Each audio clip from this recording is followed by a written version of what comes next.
Brain stroke করেছে, মাথায় চাপ নিতে পারিনি। চিন্তা করে এসে লেগে তিনি হার্ট অ্যাটাক করেছে। কেউ সিনতেল দিয়ে নিজের গায়ে আগুন দিয়ে সুইসাইড করে, দাদা ডিস পান করে। উনি বাধ্য হয়ে গলায় দড়ি দিলেন।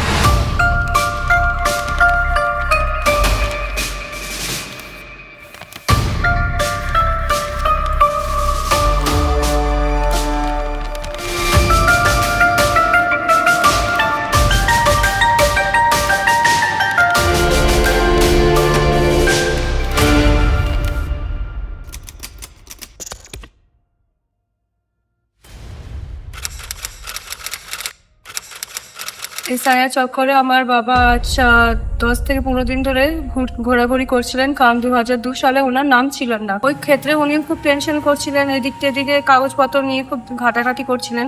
হঠাৎ করে ওনার 4:30-4:30টার দিকে শরীরটা খুব অসুস্থ বোধ করে। তা আমরা দীঘা হসপিটালে নিয়ে যাওয়ার আগেই ওনার ডিক্লেয়ার হয়ে যান।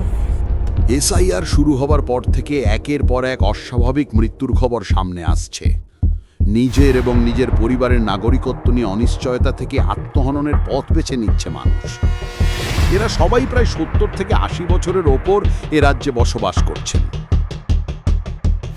এখানেই জন্ম, এখানেই বেড়ে ওঠা এবং এখানেই ঘর সংসার। কিন্তু হঠাৎ এভাবে আগ্রাসী রাজনীতির শিকার হতে হবে কেউই বোধহয় ভাবেননি।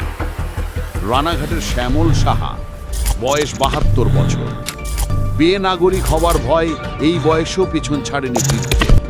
পেশায় হকার শ্যামলবাবু 2002-এর ভোটার লিস্টে নিজের নাম খুঁজে পাননি। সেই থেকেই শুরু হয় দুশ্চিন্তা। একে সারাদিনের কাজের ধকল, তার ওপর দেশ ছাড়া হওয়ার ভয়। নিতে পারেননি শ্যামলবাবু। বাবার এই এনআরসি হওয়ার পরে যে 2002 সালের যে লিস্টে নাম নিয়ে তিনি দুশ্চিন্তা করতেন। 2002 সালে তার নাম ছিল না। কি করবেন, কীভাবে কি হবে এই চিন্তা করছিল কয়েকদিন ধরে। উনি অসুস্থতা বোধ হয়ে হাসপাতালে ভর্তি করা হয়, কিন্তু হাসপাতালে নিয়ে যাওয়ার পর ডাক্তার মৃত বলে ঘোষণা করেন। হুগলির 28 বছরের আশা সোরেন, সে নিজে বিষ খেয়েছিল এবং একই বিষ তার 6 বছরের মেয়ে মানিকাকেও খাইয়েছিল। গত 5 বছর ধরে পারিবারিক বিরোধের কারণে সে তার বাপের বাড়িতেই থাকছিল। তার এসআইআর ফর্ম বাপের বাড়ি থেকে নয়, শুধু স্বামীর বাড়ি থেকেই ইস্যু হবে। এই নিয়ে আতঙ্কে ভুগে সে বিষ খেয়ে আত্মহত্যার চেষ্টা করে। বিগত 4-5 বছর সাংসারিক অশান্তির জেরে বোন আমাদের এই বাপের বাড়িতে থাকে। তো এখন যে এসআইআর ফর্ম সবাই আমাদের বাড়িতে সবাইকে দিয়েছিল, তো বোন পায়নি বলে ভাগ্নি আর বোন দুজনেই বিষ খেয়ে আত্মহত্যার চেষ্টা করে। তো পরবর্তীকালে বোন ভর্তি ছিল কলকাতা পিজি, তো সেখানে বোন মারা যায়। বিমান প্রামাণিক, বীরভূমের বাসিন্দা, 54 বছর বয়স। পরিবারের সদস্য এবং স্থানীয়দের অভিযোগ, এসআইআর সংক্রান্ত মানসিক চাপে তার স্ট্রোক হয়েছিল। ভোটার তালিকায় তার উপাধি ভুল ছিল এবং এই অসঙ্গতি এসআইআর প্রক্রিয়ায় কী প্রভাব ফেলতে পারে তা নিয়ে তিনি নাকি ভীষণ উদ্বিগ্ন ছিলেন। আমার দাদার নাম ভোটার লিস্টে না থাকায় এসআইআর আতঙ্কে ভুগছিলেন। সেই আতঙ্কের কারণে আমার দাদা হৃদরোগে মারা যান। সারা রাজ্য জুড়ে এ পর্যন্ত 40টিরও বেশি প্রাণ চলে গেছে।